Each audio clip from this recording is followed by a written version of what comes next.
বড় কড়াই ভর্তি গরম তেলে সিঙ্গারা ভাজা হচ্ছে ইফতারিতে ৬,০০০ মানুষকে খাওয়াতে।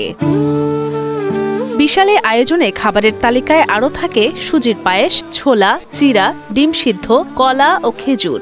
এ আয়োজন ১-২ দিনের জন্য নয়, পুরো রমজান মাস জুড়েই ৬,০০০ মানুষের জন্য ভিন্ন সব খাবার তৈরি করতে প্রতিদিন সকাল থেকেই চলে ইফতার প্রস্তুতির বিশাল কর্মযজ্ঞ।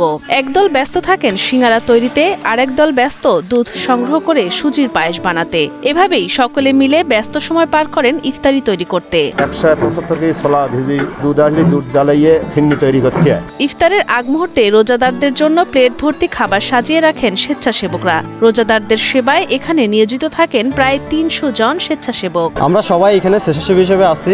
আমরা স্বেচ্ছায় কাজের ফাঁকে যতটুকু সময় পাই আমরা এখানে দেওয়ার চেষ্টা করি। আমরা এখানে ইফতারি মাঠে কাজ করার জন্য আসি, এর জন্য আমরা কোনো পারিশ্রমিক নেই না। প্রতি বছর রমজান মাস জুড়ে ইফতারের বিশাল এই আয়োজন করা হয় সাতক্ষীরার কালীগঞ্জ উপজেলার নলতা কেন্দ্রীয় আহসানিয়া মিশনে। প্রতিদিন ৬টার মধ্যে এখানে হাজির হন রোজাদাররা। এখানকার ইফতার মাহফিল এত সুন্দর, ইফতার পরিবেশন করা যায় খুব সুন্দরভাবে। আর দূর দূরান্ত থেকে হাজার হাজার মানুষ এখানে আসে ইফতারি করতে। আমরা 10 থেকে 15 জন লোক আইছি এই নলতা শরীফে ইফতারি করবো, আমাদের বহুত দিনের আশা। কিন্তু আজকে আমরা সকল মিলে এসে এখানে পৌঁছাইছি কিছুক্ষণের ভিতরে। এসে দেখলাম এখানে প্রচুর লোকজন বিভিন্ন জায়গাতে আইছে, এসে দেখি শুনে খুবই সন্তুষ্ট, আনন্দ আমরা হয়েছি আর কি। দেখি শুনি খুব ভালো লেগেছে আমাদের। জানা যায় ১৯৩৫ সালে খান বাহাদুর আহসানুল্লাহ প্রতিষ্ঠা করেন নলতা কেন্দ্রীয় আহসানিয়া মিশন। শুরুতে মাত্র ১০ জনকে ইফতার করানোর মধ্য দিয়ে যাত্রা শুরু হলেও ধীরে ধীরে ১০,০০০ মানুষের জন্য ইফতার আয়োজন করা হতো।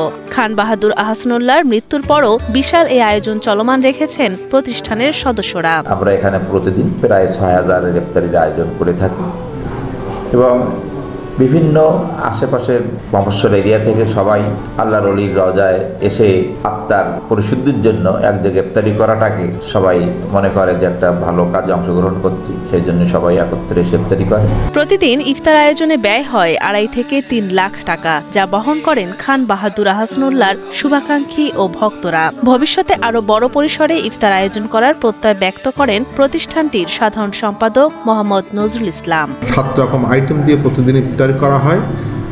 খেজুর, ছোলা, সিংড়া, চিড়া, ফিন্নি, ডিম দিয়ে ইফতারি করানো হয় এবং এই ইফতারি আয়োজন করতে আমাদের প্রায় ৩০০ মতো ভলেন্টিয়ার স্বেচ্ছাসেবক এরা অক্লান্ত পরিশ্রম করে এবং ১৫ থেকে ২০ জন বাবুর্চি সেই সকাল থেকে আরম্ভ করে ৩টা পর্যন্ত এই রান্নার কাজগুলো করে থাকে।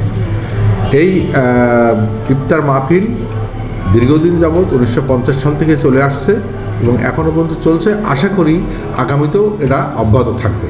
ধন্যবাদ।